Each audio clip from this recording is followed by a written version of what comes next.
ძვირფასო თანამემამულენო, გილოცავთ ჩვენი ისტორიის უმთავრეს ეროვნულ დღესასწაულს, საქართველოს დამოუკიდებლობის დღეს.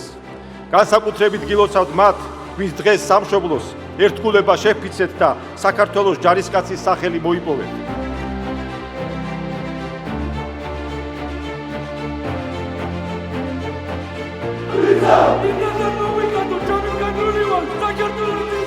ყოველი ერის ისტორიაში არის თარიღები, რომელიც მის რაობასა და მომავალს განსაზღვრავს. ქართველი ერისთვის ასეთი დღეები 26 მაისია ჩვენმა წინაპრებმა ხმლით, კალმით, ლოცვით და თავდადებული საქმით დღემდე მოიტანეს ქართული სახელმწიფოებრიობის წმინდა იდეა და საუკუნეების განმავლობაში გადატანილი არაერთი განსასწრების მიუხედავად ჩვენ გადავრჩით, რადგან გავიმარჯვეთ უმთავრეს ომში, დავიცავით უმაღლესი ღირებულებები, სარწმუნოება, იდენტობა, ტრადიციები და არ დავთმეთ მშობლიური ენა. ამ ურთულეს გზაზე ეროვნული იდენტობის, ისტორიული მეხსიერებისა და სულიერების შენარჩუნებაში გარდამტეხი როლი შეასრულა ჩვენმა დედა ეკლესიამ. წელს ქრისტიანობის სახელმწიფო რელიგიად გამოცხადების 1700 წლის იუბილეს აღვნიშნავთ. ეს თარიღი კიდევ ერთხელ შეგვახსენებს, თუ რამდენად განუყოფელია ერთმანეთისგან ჩვენი ისტორია და სარწმუნოება.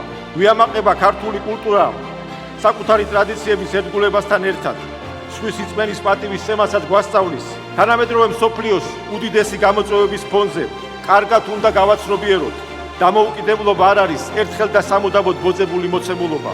დამოუკიდებლობა ყოველდღიურად მოსაპოვებელი და დასაცავი ღირებულებაა, რაც ჩვენგან უდიდეს ძალისხმევას მოითხოვს და განუზომელ პასუხისმგებლობას გვაკისრებს. დამოუკიდებლობის დღე შეგვახსენებს, რომ ვიყოთ უფრო მტკიცენი, ერთსულოვანი და მხოლოდ ჩვენი ქვეყნის ინტერესებიდან გამომდინარე გავსავდროთ, როგორი იქნება საქართველოს მომავალი. ჩვენ მუდამ უნდა გვახსოვდეს დამოუკიდებლობისთვის მებრძოლი თითოეული გმირი, პატივი მივაგოთ და შევინარჩუნოთ, დავიცვათ და განვამტკიცოთ მათი მონაპოვარი. ყველაფერი გავაკეთოთ იმისთვის, რომ ჩვენს აფხაზ და ოს დებთან და ძმებთან ერთად შევძლოთ ერთიანი, განვითარებული საქართველოს შენება და ჩვენ შვილებს ბევრად უფრო ძლიერი, მტკიცე და თავისუფალი სახელმწიფო დაუტოვოთ. მინდა მივმართოთ ჩვენს მომავალ თაობას. თქვენ ხართ ამ ქვეყნის ყვალინდელი დღე. თქვენი ენერგია უდიდესი მამოძრავებელი ძალაა ქვეყნის განვითარებისთვის. ღმერთი, სამშობლო, ადამიანი, ენა, მამული, სარწმუნოება, ოჯახი სიწმინდე. ეს ის მარადიული ღირებულებებია, რომელმაც ჩვენი არსებობა განსაზღვრა.